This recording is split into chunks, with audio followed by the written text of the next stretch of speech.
প্রিয় দর্শক, আজকে আবারও চলে আসলাম আরও একটি দারুণ রেসিপি নিয়ে। তো আজকে আমি তৈরি করে দেখাবো সম্পূর্ণ নিরামিষ শিমের একটি রেসিপি। তো বন্ধুরা, খুবই অল্প সময়ে কিন্তু আপনারা এটা তৈরি করে নিতে পারেন। তো ভিডিওটি স্কিপ না করে পুরোপুরি দেখার অনুরোধ রইল। চলুন রেসিপিটা দেখে নেওয়া যাক। তো বন্ধুরা, এখানে আমি 300 গ্রাম শিম ধুয়ে পরিষ্কার করে নিয়েছি।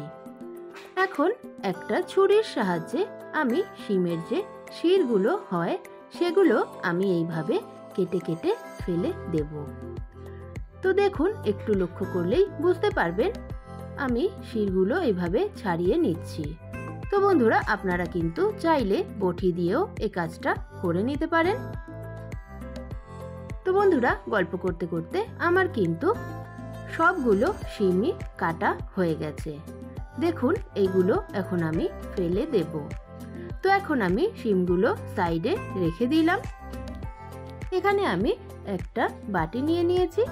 এখানে আমি নিয়ে নিলাম 1 টিবিএসপি কালো সর্ষে। এখন নিয়ে নেব 1 টিবিএসপি পোস্ত দানা। তো এখন একটু জল দিয়ে আমি এটাকে একটা মিহি পেস্ট বানিয়ে নিয়েছি। এটাকে এখন সাইডে রেখে দিচ্ছি। এখন চলে গেলাম গ্যাসের কাছে। তো গ্যাসে আমি একটা কড়াই বসিয়ে দিয়েছি।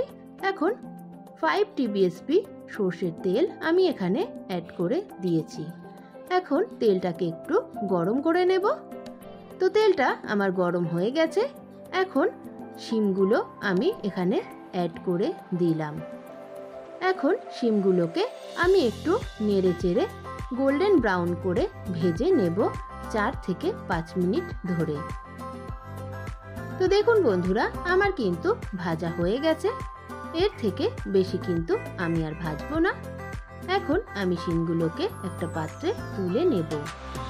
তো প্রিয় দর্শক, এই শিমের নিরামিষ রেসিপিটা কিন্তু গরম গরম ভাতের সঙ্গে দুর্দান্ত লাগে। তাই এটা অবশ্যই একবার ট্রাই করার অনুরোধ রইল। তো এখন যে শিমের তেলটা ছিল, এখন সেই তেলের মধ্যে আমি দিয়ে দিলাম 1/2 টিএসপি কালো জিরে। এখন অ্যাড করে দেব 2টো শুকনো লঙ্কা আমি ভেঙে এখানে দিয়ে দিলাম। এখন এটাকে একটু নেড়ে চেড়ে আমি ভেজে নেব। অ্যাড করে দেব 2টো টমেটো আমি এখানে পেস্ট করে নিয়েছিলাম। টমেটোটা এখন আমি দিয়ে দিলাম। টমেটোটাকে আমি ততক্ষণ ভেজে নেব যতক্ষণ না এর থেকে কাঁচা গন্ধটা চলে যাচ্ছে। তো দেখুন বন্ধুরা, টমেটোটা ভাজা হয়ে গেছে। এখন দিয়ে দিলাম 1/2 টিস্পুন নুন আর দিয়ে দিলাম 1/2 টিএসপি হলুদ গুঁড়ো। দিয়ে দিচ্ছি 1 টিএসপি কাশ্মীরি লঙ্কার গুঁড়ো রঙের জন্য। এখন অল্প একটু আমি জল দিয়ে দিলাম। এখন আমি মশলাটাকে ভালোভাবে কষিয়ে নেব যতক্ষণ না মশলা থেকে তেলটা বেরিয়ে আসছে। তো বন্ধুরা, আমি কিন্তু 3 থেকে 4 মিনিট ভালোভাবে মশলাটাকে কষিয়ে নিয়েছি। এখন যে ভাজা শিমটা রয়েছে সেই শিমটা এখানে আমি অ্যাড করে দেব। তো এখন শিমের সঙ্গে আমি মশলাটাকে ভালোভাবে মিশিয়ে নেব। তো প্রিয় দর্শক, আপনি যদি আমার চ্যানেলে নতুন বন্ধু হয়ে থাকেন তাহলে আমি বলবো চ্যানেলটিকে সাবস্ক্রাইব করে পাশে থাকবেন আর পাশে থাকা বেল আইকনটি প্রেস করে রাখবেন যাতে আমি কোনো ভিডিও আপলোড দিলে সেটা সর্বপ্রথম আপনার কাছে পৌঁছে যায়। তো বন্ধুরা, আমার কষানো হয়ে গেছে। এখন আমি 1 কাপ মতন জল এখানে দিয়ে দিলাম। তো এখন একটু নেড়ে চেড়ে নেব। তো বন্ধুরা, এরকম নিত্য নতুন রেসিপি পেতে কিন্তু অবশ্যই শর্মিলা রান্নাঘর চ্যানেলটিকে সাবস্ক্রাইব করে পাশে থাকবেন। তো বন্ধুরা, এখন আমি একটা ঢাকনা দিয়ে 5 মিনিট রান্না করে নেব।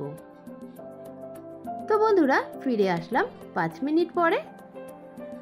তো এখন একটু নেড়ে চেড়ে দেব আমি।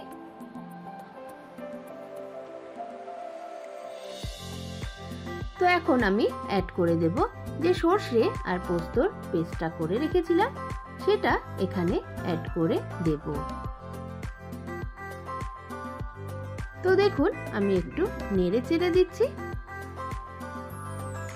তো এখন আমি অ্যাড করে দেব দুটো চেরা কাঁচা লঙ্কা। তো অ্যাড করে দিয়ে আমি কিন্তু আবারও ঢাকনাটা ঢাকা দিয়ে 3 মিনিট রান্না করে নেব। তো ফিরে আসি 3 মিনিট পরে। তো বন্ধুরা 3 মিনিট হয়ে গেছে, এখন আমি ঢাকনাটা খুলে নিলাম। তো দেখুন বন্ধুরা কতটা দুর্দান্ত লাগছে। তো এখন আমি অ্যাড করে দেব 1/2 টিস্পুন চিনি। চিনিটা দিয়ে একটু নেড়ে চেড়ে নিয়ে আমি কিন্তু গ্যাসের ফ্লেমটা বন্ধ করে দেব। তো বন্ধুরা এখন আমি সার্ভ করে নেব। তো দেখুন বন্ধুরা কতটা লোভনীয় লাগছে, খেতেও কিন্তু দুর্দান্ত হয়েছে। তাই অবশ্যই একবার বাড়িতে বানানোর অনুরোধ রইল। তো প্রিয় দর্শক, আমার রেসিপিটা যদি ভালো লেগে থাকে অবশ্যই একটা লাইক কমেন্ট করে দেবেন। আর যারা নতুন বন্ধু আছেন তারা সাবস্ক্রাইব করে পাশে থাকবেন। আর রেসিপিটা বাড়িতে একবার করে আমাকে কিন্তু জানাতে ভুলবেন না যে কেমন হয়েছে। তো সবাই ভালো থাকবেন, সুস্থ থাকবেন। আজ এই পর্যন্তই, দেখা হবে নেক্সট ভিডিওয়ে।